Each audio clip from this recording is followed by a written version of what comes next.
भिलाई में खुर्सीपार डबरापारा में बने फ्लाईओवर को पूरी तरह से खोलने की प्लानिंग फिलहाल कुछ दिनों के लिए टल गई है। खुर्सीपार डबरापारा पर बने फ्लाईओवर को ट्रायल के लिए खोला गया था। 28 फरवरी को इसे पूरी तरह से खोलने की प्लानिंग थी, जो कुछ दिनों के लिए टाल दी गई है। जिला प्रशासन के अधिकारियों और निर्माणी संस्था के कर्मचारियों द्वारा फ्लाईओवर का निरीक्षण किया गया, जिसमें कुछ कार्य शेष रहने की जानकारी मिली, जिसके बाद फ्लाईओवर को पूरी तरह से खोलने की प्लानिंग आगे तक के लिए टाल दी गई है।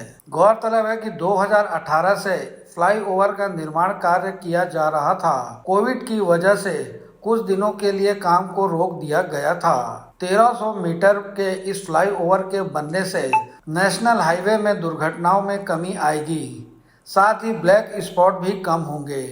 डीएसपी ट्रैफिक सतीश ठाकुर ने कहा कि फ्लाईओवर के शुरू होने से ट्रैफिक जवानों को भी राहत मिलेगी और हाईवे में यातायात का दबाव भी कम रहेगा। फ्लाईओवर जो 1300 मीटर का फ्लाईओवर है, जिसमें टेस्ट ट्रायल भी अभी कुछ दिनों पहले कराया गया था और उसको शीघ्र चालू होना है।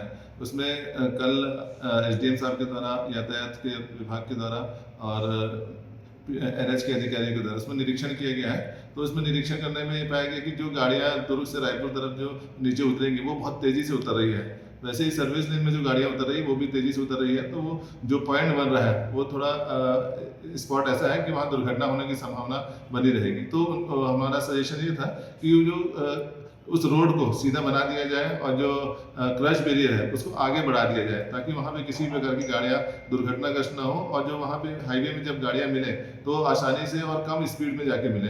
तो उसमें एनएच के अधिकारियों ने उसमें सहमति दी है और उस काम को करने के बाद उसको फ्लाईओवर को चालू कर दिया जाए।